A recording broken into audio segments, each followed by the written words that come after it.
Previously in The Count of Monte Cristo, Chapter 60, The Telegraph, the Count visits Villefort and his wife, who are distressed over Valentine's disinheritance. Villefort insists that Valentine's marriage to Franz must proceed to avoid scandal. Otherwise, Villefort's wife expresses concern about their son Edouard's future inheritance, but Villefort emphasizes the importance of ending the family dispute between the royalist D'Epinay's and the Bonapartist Noirtier. The Count agrees and departs, mentioning his fascination with the telegraph. Before leaving, he confirms their plans to meet at Auteuil, where Villefort's discomfort hints at hidden secrets. Chapter 61. How a Gardener May Get Rid of the Dormice That Eat His Peaches. Not on the same night as he had intended, but the next morning, the Count of Monte Cristo went out by the Barrière d'Enfer, taking the road to Orléans. Leaving the village of Lina without stopping at the telegraph, which flourished its great bony arms as he passed, the Count reached the tower of Montlhéry, situated, as everyone knows, upon the highest point of the plain of that name. At the foot of the hill, the Count dismounted and began to ascend by a little winding path, about 18 inches wide. When he reached the summit, he found himself stopped by a hedge, upon which green fruit had succeeded to red and white flowers. Monte Cristo looked for the entrance to the enclosure, and was not long in finding a little wooden gate, working on willow hinges and fastened with a nail and string. The Count soon mastered the mechanism. The gate opened, and he then found himself in a little garden, about 20 feet long by 12 feet wide, bounded on one side by part of the hedge, which contained the ingenious contrivance we have called a gate, and on the other by the old tower, covered with ivy and studded with wallflowers. No one would have thought, in looking at this old, weather-beaten, floral-decked tower, which might be likened to an elderly dame dressed up to receive her grandchildren at a birthday feast, that it would have been capable of telling strange things, if, in addition to the menacing ears which the proverb says all walls are provided with, it had also a voice. The garden was crossed by a path of red gravel, edged by a border of thick box of many years' growth, and of a tone and colour that would have delighted the heart of Delacroix, our modern Rubens. This path was formed in the shape of the figure of 8, thus, in its windings, making a walk of 60 feet in a garden of only 20. Never had Flora, the fresh and smiling goddess of gardeners, been honoured with a purer or more scrupulous worship than that which was paid to her in this little enclosure. In fact, of the 20 rose trees which formed the parterre, not one bore the mark of the slug, nor were there evidences anywhere of the clustering aphis, which is so destructive to plants growing in a damp soil. And yet, it was not because the damp had been excluded from the garden. The earth, black as soot, the thick foliage of the trees betrayed its presence. Besides, had natural humidity been wanting, it could have been immediately supplied by artificial means, thanks to a tank of water sunk in one of the corners of the garden, and upon which were stationed a frog and a toad, who, from antipathy, no doubt, always remained on the two opposite sides of the basin. There was not a blade of grass to be seen in the paths or a weed in the flower beds. No fine lady ever trained and watered her geraniums, her cacti, and her rhododendrons with more pains than the hitherto unseen gardener bestowed upon his little enclosure. Monte Cristo stopped after having closed the gate, and fastened a string to the nail, and cast a look around. "The man at the telegraph," said he, "must either engage a gardener, or devote himself passionately to agriculture." Suddenly he struck against something crouching behind a wheelbarrow filled with leaves. The something rose, uttering an exclamation of astonishment, and Monte Cristo found himself facing a man about 50 years old, who was plucking strawberries which he was placing upon grape leaves. He had 12 leaves and about as many strawberries, which on rising suddenly he let fall from his hand. "You are gathering your crop, sir," said Monte Cristo, smiling. "Excuse me, sir," replied the man, raising his hand to his cap. "I am not up there, I know, but I have only just come down."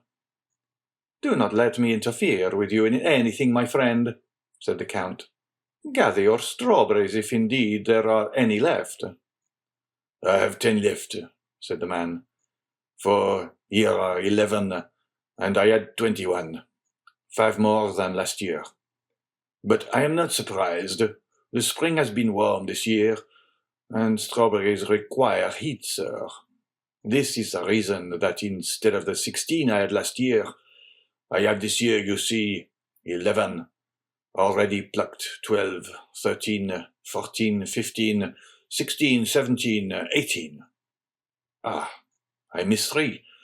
They were here last night, sir. I am sure they were here. I counted them. It must be the mere Simon's son who has stolen them.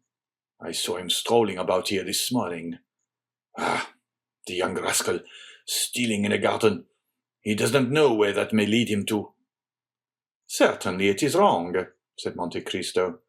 "But you should take into consideration the youth and greediness of the delinquent." "Of course," said the gardener, "but that does not make it the less unpleasant. But, sir, once more I beg pardon, because you are an officer that I am detaining here." And he glanced timidly at the Count's blue coat. "Calm yourself, my friend," said the Count, with the smile which he made at will either terrible or benevolent, and which now expressed only the kindliest feeling. "I am not an inspector, but a traveller brought here by a curiosity he half repents of, since he causes you to lose your time."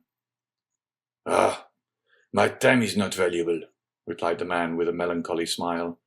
"Still, it belongs to government, and I ought not to waste it.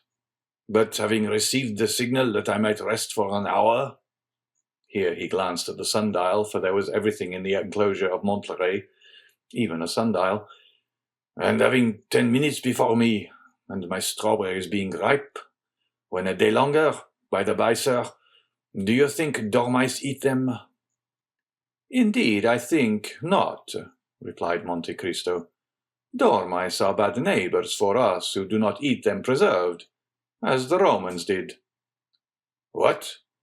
Did the Romans eat them?" said the gardener. "Ate dormice?" "I have read so in Petronius," said the Count. "Really? They can't be nice, though they do say, as fat as a dormouse. It is not a wonder they are fat, sleeping all day and only waking to eat all night. Listen, last year I had 4 apricots. They stole 1. I had 1 nectarine, only 1. Well, sir, they ate half of it on the wall. A splendid nectarine, I never ate a better." "You ate it?" "That is to say, the half that was left, you understand. It was exquisite, sir. Ah, those gentlemen never choose the worst morsels, like mere Simon's son, who has not chosen the worst strawberries. But this year," continued the horticulturist, "I'll take care of it. It shall not happen, even if I shall be forced to sit by the whole night to watch when the strawberries are ripe." Monte Cristo had seen enough. Every man has a devouring passion in his heart, as every fruit has its worm. That of the telegraph man was horticulture. He began gathering the grape leaves which screened the sun from the grapes, and won the heart of the gardener. "Did you come here, sir, to see the telegraph?" he said. "Yes, if it is not contrary to the rules." "Oh, no," said the gardener. "Not in the least, since there is no danger that anyone can possibly understand what we are saying." "I have been told," said the Count, "that you do not always yourselves understand the signals you repeat." "That is true, sir, and that is what I like best," said the man, smiling. "Why do you like that best?" "Because then I have no responsibility. I am a machine here, and nothing else, and so long as I work, nothing more is required of me." "Is it possible," said Monte Cristo to himself, "that I can have met with a man that has no ambition, that would spoil my plans?" "Sir," said the gardener, glancing at the sundial, "the 10 minutes are almost up. I must return to my post. Will you go up with me? I will follow you. Monte Cristo entered the tower, which was divided into 3 stories. The tower contained implements, such as spades, rakes, watering pots, hung against the wall. This was all the furniture. The second was the man's conventional abode, or rather sleeping place. It contained a few poor articles of household furniture, a bed, a table, 2 chairs, a stone pitcher, and some dry herbs hung up to the ceiling, which the Count recognized as sweet peas, and of which the good man was preserving the seeds. He had labelled them with as much care as if he had been master botanist in the Jardin des Plantes. "Does it require much study to learn the art of telegraphing?" asked Monte Cristo. "The study does not take long. It was acting as a supernumerary that was so tedious." "And what is the pay?" 1,000 francs, sir." "It is nothing." "No, but when we are lodged, as you perceive—" Monte Cristo looked at the room. They passed to the 3rd story. It was the telegraph room. Monte Cristo looked in turn at the 2 iron handles by which the machine was worked. "It is very interesting," he said, "but it must be very tedious for a lifetime." "Yes. At first my neck was cramped with looking at it, but at the end of a year I became used to it, and then we have our hours of recreation and our holidays." "Holidays?" "Yes." "When?" "When we have a fog." "Ah, to be sure." "Those are indeed holidays to me. I go into the garden, I plant, I prune, I trim, I kill the insects all day long." "How long have you been here?" 10 years, and 5 as a supernumerary make 15. "You are?" 55 years old. "How long must you have served to claim the pension?" "Oh, sir, 25 years." "And how much is the pension?" 100 crowns. "Poor humanity!" murmured Monte Cristo. "What did you say, sir?" asked the man. "I was saying it was very interesting." "What was?" "All you were showing me, and you really understand none of these signals." "None at all." "And have you never tried to understand them?" "Never. Why should I?" "But still there are some signals only addressed to you." "Certainly." "And do you understand them?" "They are always the same." "And they mean?" "Nothing new. You have an hour, or tomorrow." "This is simple enough," said the Count. "But look, is not your correspondent putting itself in motion?" "Yes, thank you, sir." "And what is it saying? Anything you understand?" "Yes. It asks if I'm ready." "And you reply?" "By the same sign, which at the same time tells my right-hand correspondent that I am ready, while it gives notice to my left-hand correspondent to prepare in his turn."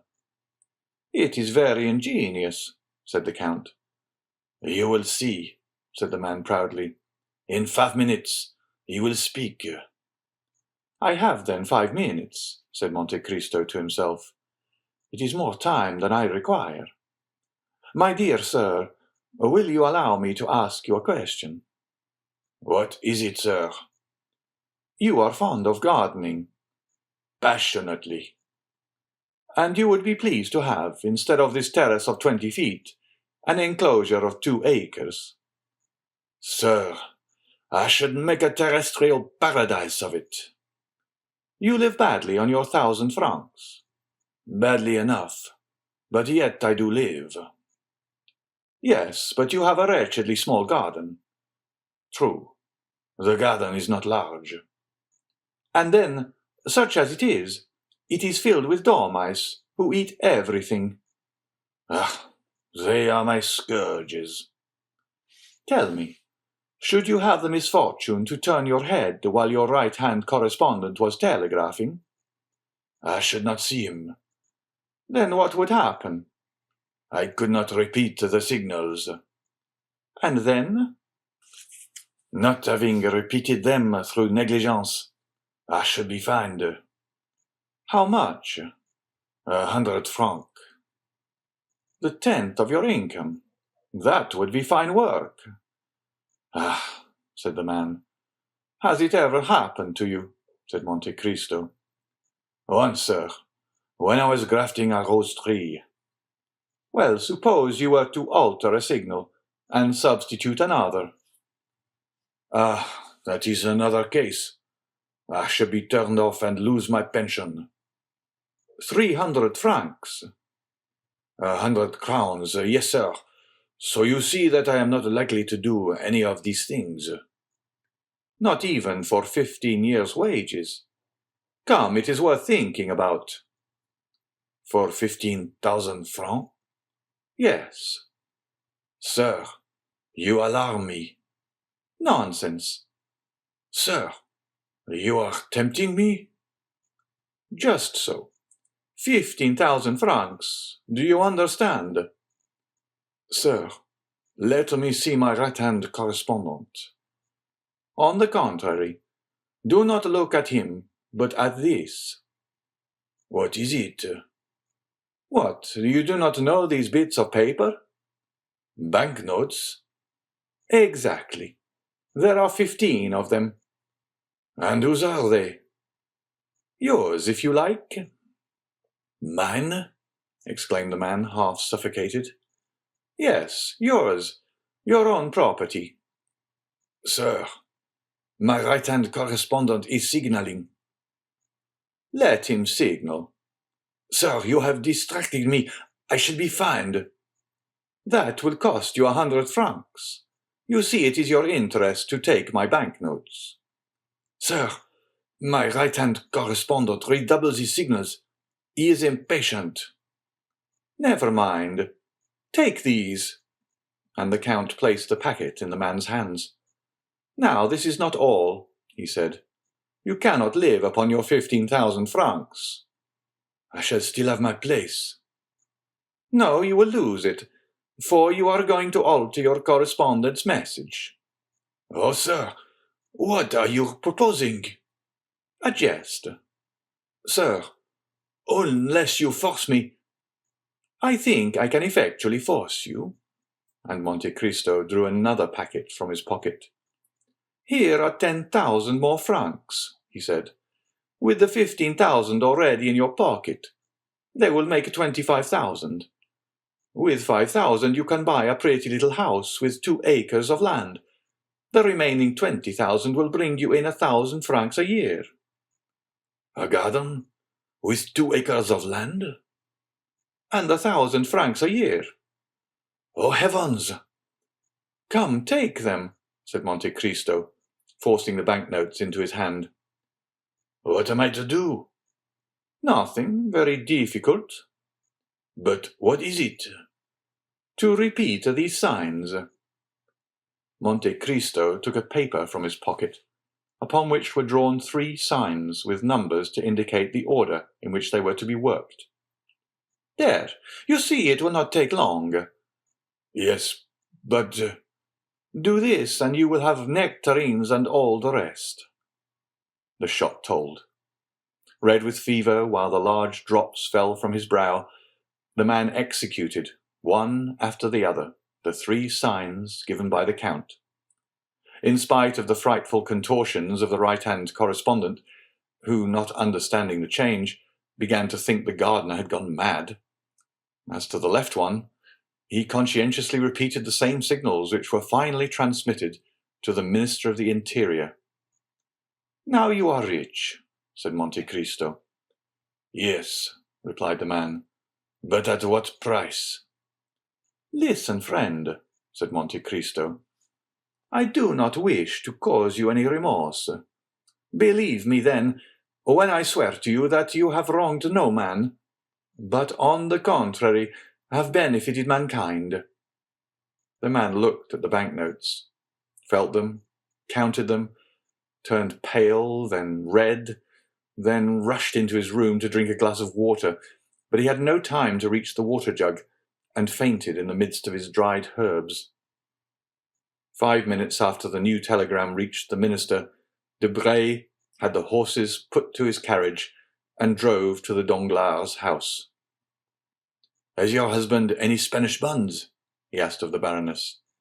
"I think so. Indeed, he has 6 millions worth." "He must sell them at whatever price." "Why?" "Because Don Carlos has fled from Bourges and has returned to Spain." "How do you know?" Debray shrugged his shoulders. "The idea of asking how I hear the news," he said. The Baroness did not wait for a repetition. She ran to her husband, who immediately hastened to his agent and ordered him to sell at any price.